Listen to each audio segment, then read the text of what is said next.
The spirit of a man will sustain him in the day of sickness, not in the day of easy life, but in the days of sickness. But who can bear a broken down spirit?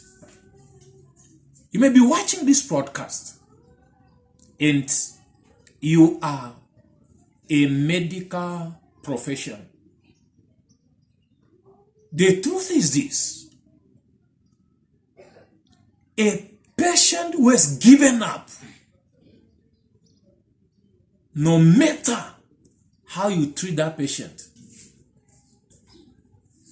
it will be difficult for that patient to respond to the treatment. Why?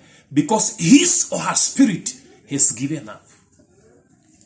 You may be watching this broadcast lying on the bed of infirmity, where you are hearing the news, you are smelling death, and the devil is speaking to your spirit man, because the purpose of the devil is to try to break down your spirit. That's why the word of the Lord told us in the book of Hebrews chapter 10 verse 35, that do not cast away your confidence, your trust, which you have in the Lord, for it has a great reward. As a child of God, lying on the bed of infirmity, the confidence you have in God, you don't have to cast it away.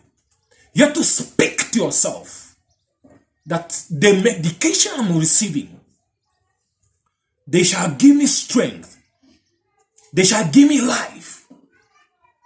David said, I will not die. I shall live to declare the works of the living God. You don't know at which point he confessed that confession.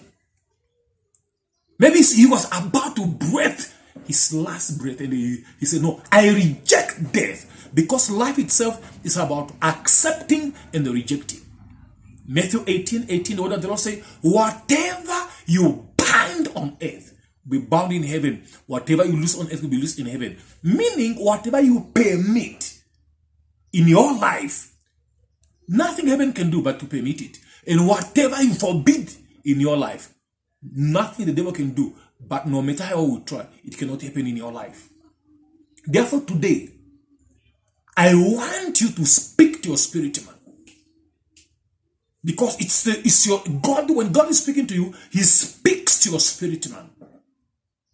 Where you are now, as you lie down on the bed of death, is it for you to see yourself inside the coffin? Is it for you to begin to think which hymn they must sing? Is it for you to begin to think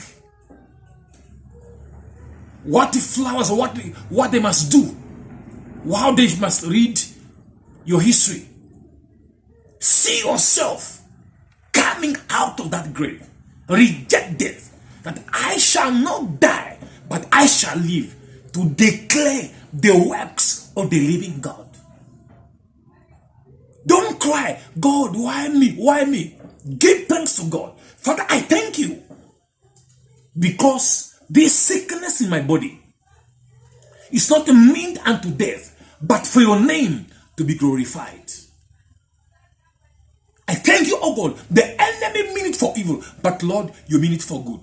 It is written in the word of the living God that your body, my body, our bodies are the temple of the Holy Spirit, and God shall destroy anybody that defiles that temple.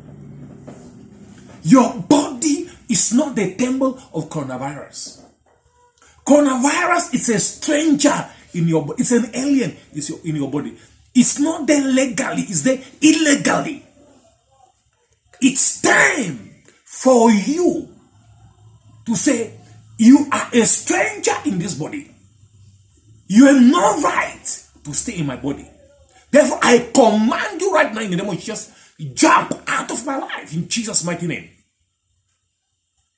Isaiah 54 verse 13, verse 17.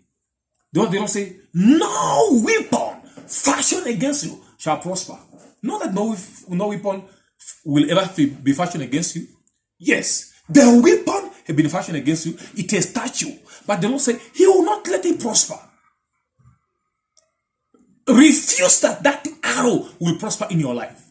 No matter the kind of news you have heard, no matter the kind of news you have heard about that infirmity, how many people have died, how many are dying, reject it.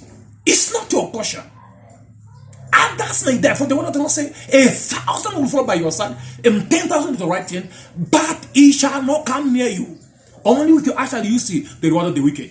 What is killing others, you shall kill it in Jesus' name. Therefore, I declare and I declare over your life,